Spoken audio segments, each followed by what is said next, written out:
Bienvenue dans les leçons de grammaire française en vidéo pour le soutien scolaire des élèves de 5e et 6e année de l'enseignement primaire, réalisé par votre professeur El Mahizineb. Dans une leçon précédente, nous avons vu les 4 types de phrases. Et aujourd'hui, nous découvrirons ensemble un type de phrase très particulier et qui est la phrase interrogative. Comme objectif, comprendre ce qu'est une phrase interrogative, connaître ses caractéristiques et découvrir comment elles sont construites. À la fin de cette leçon, vous allez être capable de produire des phrases interrogatives et de faire des exercices d'évaluation. Avant d'entamer notre cours, j'aimerais bien vous rappeler qu'il existe 4 types de phrases. La phrase déclarative qui sert à informer, la phrase impérative qui permet de donner un ordre ou un conseil, la phrase exclamative qui permet d'exprimer un sentiment comme la surprise, la joie, la peur, et enfin la phrase interrogative. La phrase interrogative sert à poser une question ou demander une information.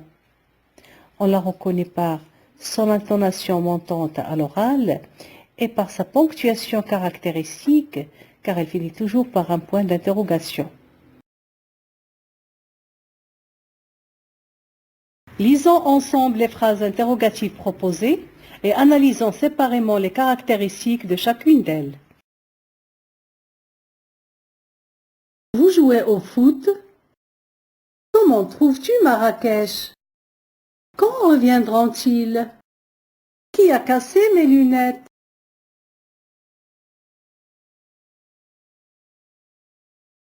Regardez bien la première question.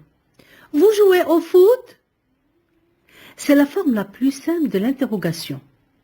Si on supprime le point d'interrogation, on obtient une phrase déclarative. Vous jouez au foot. Mais pour poser la question, on change l'intonation de la voix. Notre voix monte. Vous jouez au foot? Donc à l'oral, seule l'intonation montante permet de reconnaître qu'il s'agit d'une question. À l'écrit, on ajoute un point d'interrogation. On peut répondre à cette question par oui ou non. On dit que c'est une interrogation totale. Elle porte sur la phrase entière. Donc, on peut poser une question en ajoutant à la fin de la phrase déclarative un point d'interrogation et en changeant l'intonation. Y a-t-il d'autres manières de poser cette question? Eh bien oui. Jouez-vous au foot?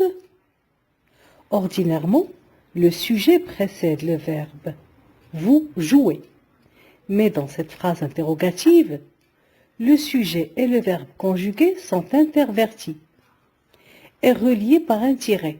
Jouez-vous? On parle d'inversion du sujet. Donc cette deuxième phrase interrogative se caractérise par l'intonation montante à l'oral et par le point d'interrogation à l'écrit et l'inversion du sujet. Passons maintenant à la troisième façon de poser cette question. Est-ce que vous jouez au foot? Comme vous voyez, on a ajouté le mot interrogatif. Est-ce que à la phrase déclarative, vous jouez au foot? Donc cette phrase interrogative se caractérise par l'intonation montante à l'oral, la présence de l'élément interrogatif est-ce que au début et le point d'interrogation à la fin. Mais faites très attention, on n'associe jamais les deux tournures est-ce que plus inversion de sujet. On ne dit pas est-ce que jouez-vous au foot? Non. Est-ce que vous jouez au foot? Récapitulons. Une phrase interrogative est une phrase qui pose une question.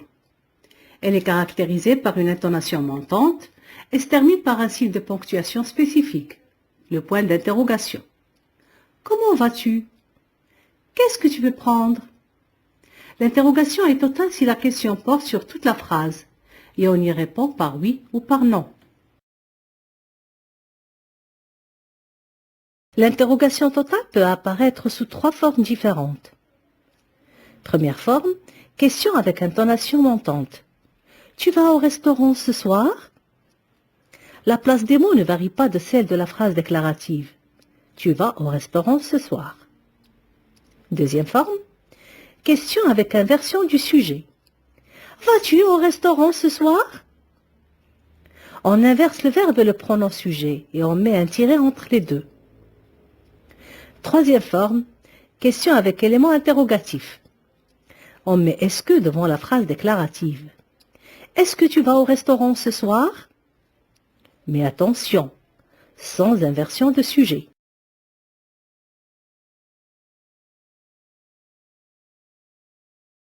Comment trouves-tu Marrakech? L'interrogation dans cette phrase est marquée par une intonation montante à l'oral et à l'écrit par la présence de l'élément interrogatif comment, l'inversion du sujet trouves-tu et le point d'interrogation à la fin de la phrase. Cette phrase interrogative pose une question à laquelle on ne peut pas répondre par oui ou non. On dit que c'est une interrogation partielle. Elle demande une réponse plus détaillée que l'interrogation totale. On peut répondre par exemple « Je trouve Marrakech très belle » ou bien « Je la trouve fascinante » ou encore « Je la trouve très attrayante ». Quand reviendront-ils? Qu'est-ce qui marque l'interrogation dans cette phrase? À l'oral, une intonation montante et à l'écrit, la présence de l'élément interrogatif quand, l'inversion du sujet reviendront-ils et le point d'interrogation à la fin. On ne peut pas répondre à cette question par oui ou non, donc ce n'est pas une interrogation totale. Cette phrase interrogative demande une réponse plus détaillée sur le temps. L'élément interrogatif quand est utilisé pour parler du moment où s'est déroulée l'action. On peut répondre par exemple « Ils reviendront demain » ou bien « Ils reviendront dans un mois » »,« Ils reviendront samedi prochain ». Donc, cette phrase interrogative « Quand reviendront-ils » est une interrogation partielle. Passons maintenant à la dernière question. Qui a cassé mes lunettes? Qu'est-ce qui marque l'interrogation dans cette phrase? À l'oral, une intonation montante et à l'écrit la présence de l'élément interrogatif qui au début de la phrase et le point d'interrogation à sa fin. Peut-on répondre à cette question par oui ou non? Eh bien non, ce n'est pas possible. Cette phrase interrogative demande une réponse plus détaillée sur l'identité du sujet. Le mot interrogatif qui est utilisé pour parler d'une personne. On peut répondre par exemple « C'est Fadi qui les a cassés » ou bien tout simplement « Nadia ». Cette phrase interrogative est donc une interrogation partielle.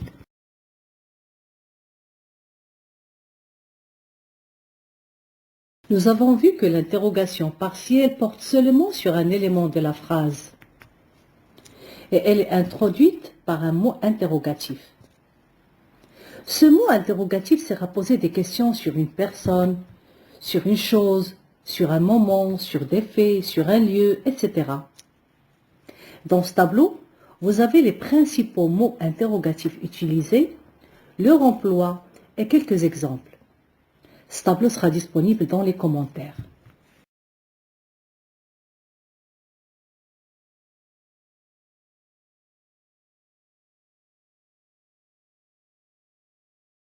Pour vérifier que vous avez bien compris mes explications, je vous invite à faire les exercices suivants. Je vous donne quelques minutes et je passerai à la correction. Dans cet exercice, je vous propose de transformer la phrase déclarative en une phrase interrogative. Et n'oubliez pas, 3 formes sont possibles.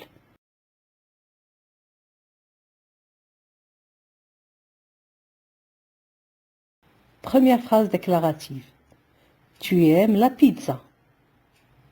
La façon la plus simple de poser la question est de garder la place des mots et de faire monter l'intonation à la fin de la question. Tu aimes la pizza? La deuxième forme est la plus utilisée. Est-ce que tu aimes la pizza? La marque de cette question est la formule « est-ce que ». La forme la plus élégante est l'inversion du sujet et du verbe. Aimes-tu la pizza? Mais attention, N'oubliez pas, le tiret est obligatoire entre le verbe et le sujet. Deuxième phrase déclarative. Elle voyage beaucoup. Pour poser la question, on peut simplement changer l'intonation de la voix. Elle voyage beaucoup? Comme on peut commencer par la formule est-ce que? Est-ce qu'elle voyage beaucoup? Ou encore, on peut faire une inversion entre le sujet et le verbe. Voyage-t-elle beaucoup? Attention, le verbe voyage se termine par une voyelle et le sujet elle commence aussi par une voyelle. Pour des raisons phonétiques, on ne peut pas dire voyage-elle beaucoup? Alors on rajoute un T entre le verbe et le sujet. Voyage-t-elle beaucoup? Autre exemple, il viendra demain. On ne peut pas dire viendra-il demain? On rajoute un T entre viendra et le sujet il pour dire viendra-t-il demain? Même consigne. Transformez la phrase déclarative en une phrase interrogative. Je reviens dans un petit moment pour corriger.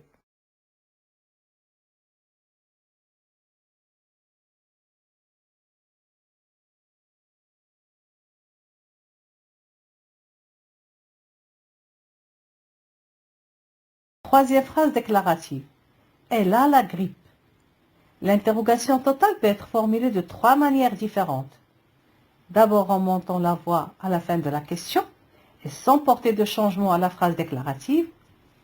Elle a la grippe. Deuxièmement par l'emploi de est-ce que au début de la phrase. Est-ce qu'elle a la grippe? Enfin par l'inversion du sujet. A-t-elle la grippe? Comme vous voyez, on a ajouté un T entre le verbe avoir et le sujet. Et pour faire la liaison, on doit donc mettre deux tirets.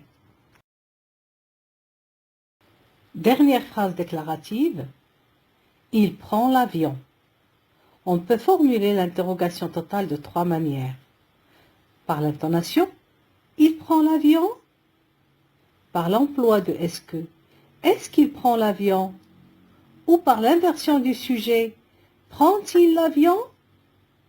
Faites attention, quand le verbe se termine par un D comme le verbe prend, le D se prononce T. Donc on ne met pas de T entre lui et le pronom sujet il. Et on lit prend-il. Pour faire la liaison, on doit donc mettre un tiret. Dans ce deuxième exercice, je vous demande de poser la question en inversant le sujet. Je vous donne un peu de temps pour réfléchir et je passerai à la correction.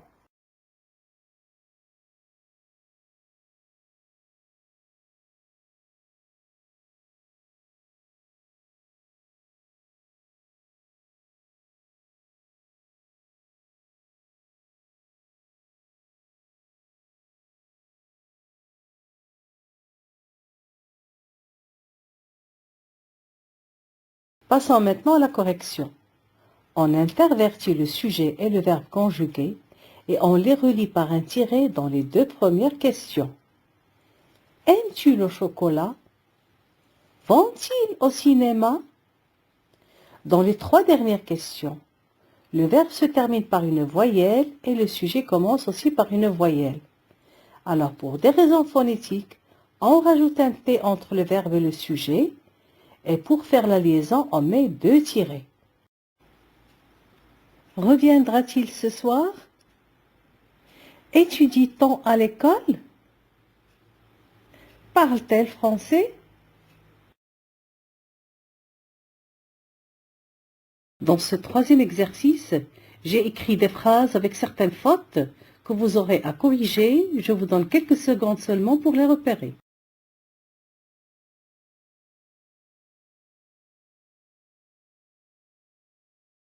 Avant de commencer la correction de cet exercice, je vous rappelle que lorsqu'un verbe se termine par D et que l'on fait une liaison, il est prononcé comme un T.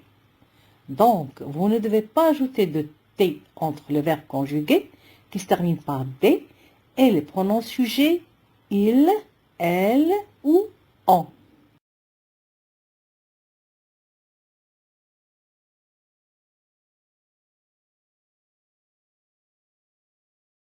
Aussi, si le verbe se termine déjà par un T, il est inutile d'ajouter un T supplémentaire.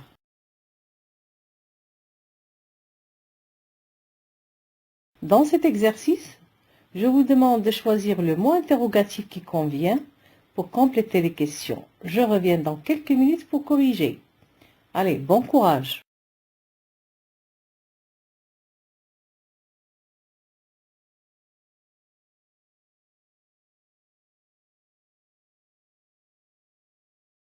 J'espère que vous avez terminé. On passe donc à la correction. Comment s'appelle ton ami? Où habites-tu, Amine? Pourquoi ces enfants ne vont-ils pas à l'école? Combien coûte cette belle robe? Quand partez-vous en vacances? Dans ce dernier exercice, je vous demande de compléter ces 4 questions par la forme correcte du mot interrogatif quel.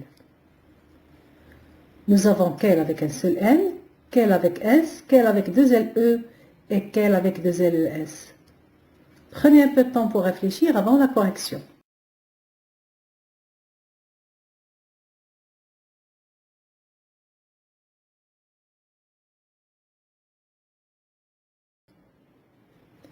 Deux choses que vous devez savoir sur ce mot interrogatif quel. Premièrement, quel est toujours placé devant un nom. Il permet d'obtenir une nouvelle information sur ce nom. Deuxièmement, quel s'accorde avec le nom qu'il suit. C'est-à-dire, si le nom est masculin singulier, on utilise quel avec un seul L. Si le nom est féminin singulier, on utilise quel avec 2 LE. Si le nom est masculin pluriel, on utilise quel avec S. Enfin, si le nom est féminin pluriel, on utilise quel avec 2 LES.